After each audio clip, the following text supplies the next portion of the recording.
Good morning students. 10वीं वाले बच्चे, सिद्धि हिंदी विद्यालय के इस ऑनलाइन क्लासेस में आपका स्वागत है।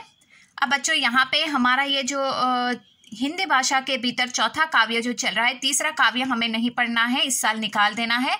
मैंने अभ्यासक्रम की सूची इस साल जो लेसन लेने हैं और निकाल देने हैं उसकी सूची मैंने आपको पहुंचा दी है।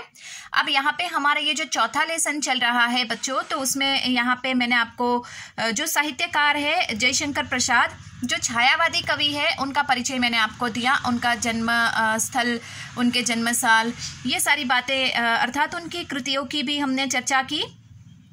अब यहाँ पे काव्य का जो सारांश है वो भी मैंने आपको आगे वाले वीडियो में बताया कि यहाँ पे जो जयशंकर प्रसाद है, उनके जो मित्र है वो जयशंकर प्रसाद को, कवि को बहुत ही दबाव के साथ कहते हैं कि वो कुछ लिखे अपने जीवन के बारे में, और उनकी बातों को मानते हुए कवि ने यहाँ पे ये आत्मकथ्य काव्य लिखा। इस काव्य में मैं कहना चाहते हैं कि कवि कोई महान इंसान नहीं होता है, वो भी एक आम इंसान है। वो अपने आप को एक आम इंसान के साथ तुलना करते हैं, कहते हैं कि हमारे जीवन में ऐसा कुछ घटा नहीं होता है कि जिसको हम महान और रोचक कह सकें। हमें भी एक आम इंसान की तरह जीने का अधिकार है। कोई भी इंसान अपने जीवन में जो वास्तविक स्थिति है उसको स्वीकार कर ले तो उसका जीवन निरुत्साही नहीं होगा, और वास्तविकता को स्वीकार करने वाला इंसान ही अपने जीवन में एक सच्चा योद्धा कहलाता है। ये बात यहाँ पे जयशंकर प्रसाद ने हमें इस काव्य में बताई है। तो ये थोड़ी सी बात रिवीजन के रूप में मैंने आपको बताया। अब बच्चों यहाँ पे थोड़ा सा आगे बढ़ते हैं। सबसे पहले तो बच्चों इस काव्य में जो शब्दार्थ दिए गए हैं वो मैं आपको बता दूं, ठीक है। अब यहाँ पे मधुप, मधुप नाम का ये जो शब्द है मधुप, उसका अर्थ होता है मन रूपी भौरा। ब्रैकेट में लिखा हुआ है भ्रमर, मन रूपी भौरा। उसके बाद अनंत नीलिमा, अनंत नीलिमा का अर्थ होता है अंतहीन विस्तार। व्यंग्य मलिन, खराब ढंग से निंदा करना। व्यंग्य यानी निंदा करना, मलिन यानी गंदा, खराब ढंग से निंदा करना। चौथा है उपहास, उपहास यानी हंसी उड़ाना। गागर रीति, रीति यानी खाली, गागर रीति यानी खाली पड़ी। प्रवंचना, प्रवंचना यानी धोखा। आलिंगन, आलिंगन यानी मिलन। अरुण कपोल, अरुण कपोल यानी लाल गाल। अनुरागिनी, अनुरागिनी यानी प्रेम करने वाली, प्रेम भरी। मधुमाया, मधुमाया यानी मोहक। स्मृति पाथेय, स्मृति पाथेय यानी स्मृति रूपी संबल, आश्वासन, स्मृति रूपी आश्वासन। पंथा, पंथा यानी रास्ता। कंथा, कंथा यानी अंतर्मन अर्थात गुदड़ी, कंथा यानी अंतर्मन अर्थात गुदड़ी। अब यहाँ पे बच्चों जो काव्य है वो काव्य की चर्चा हम करेंगे। एक एक पंक्ति को बहुत ही धीरज से और सरलता से हम उसको सीखेंगे।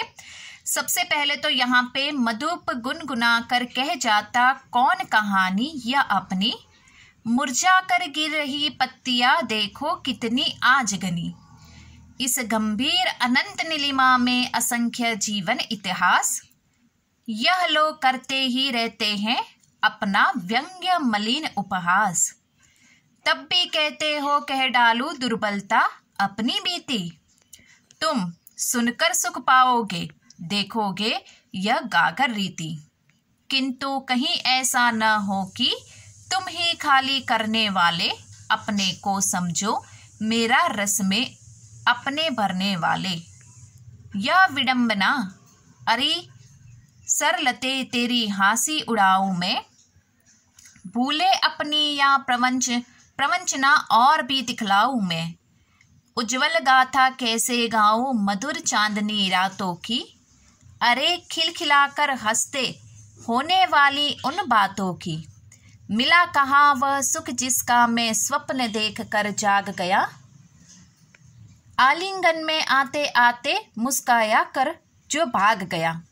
जिसके अरुण कपोलों की मतवाली सुंदर छाया में, अनुरागिनी उषा लेती थी निज सुहाग मधुमाया में।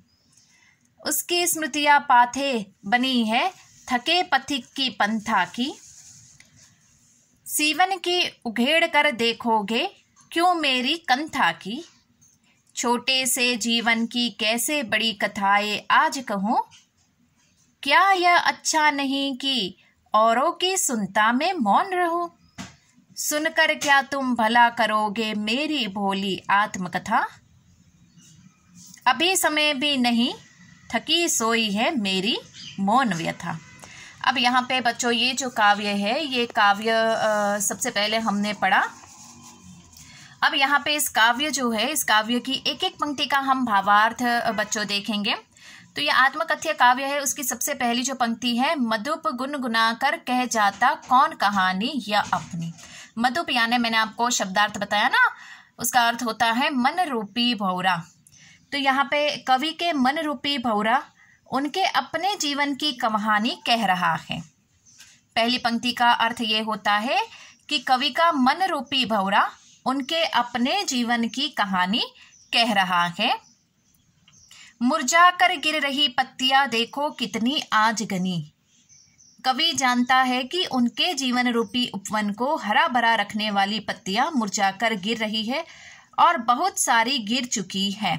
इसका अर्थ क्या होता है, कवि जानते हैं कि उनके जीवन रूपी उपवन की हरी भरी पत्तियां, हरी भरी रखने वाली पत्तियां मुरझा कर गिर रही है और बहुत सारी गिर चुकी हैं। यहाँ पे वापस दो पंक्ति का भावार्थ हम देख लेते हैं। मधुप यानी मन रूपी भौरा। मधुप गुनगुना कर कह जाता कौन कहानी या अपनी। कवि का मन रूपी भौरा उनके अपने जीवन की कहानी कह रहा है।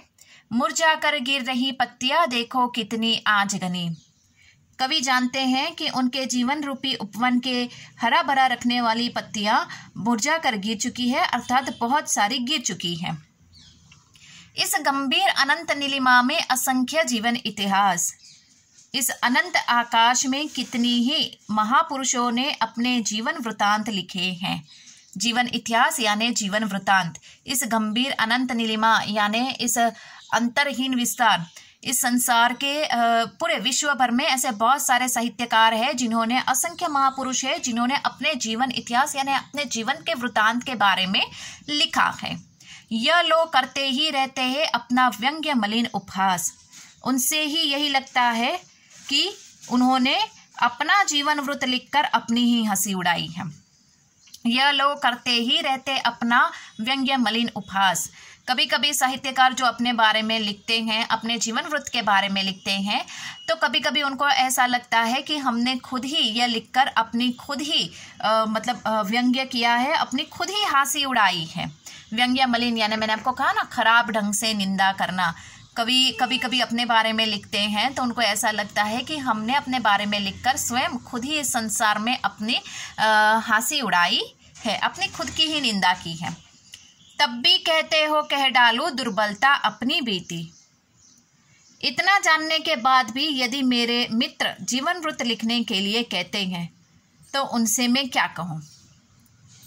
तब भी कहते हो कह डालो दुर्बलता अपनी बीती। ये सब कुछ जानने के बाद भी मेरे जो परम मित्र है, साहित्यकार है, वो मुझे कहते हैं कि मैं कुछ लिखूं, मैं अपनी दुर्बलता, मेरी अपनी कमजोरी को मैं अपने साहित्य के माध्यम से, शब्दों के माध्यम से व्यंग्य करूं। तुम सुनकर सुख पाओगे, देखोगे यह गागर रीति।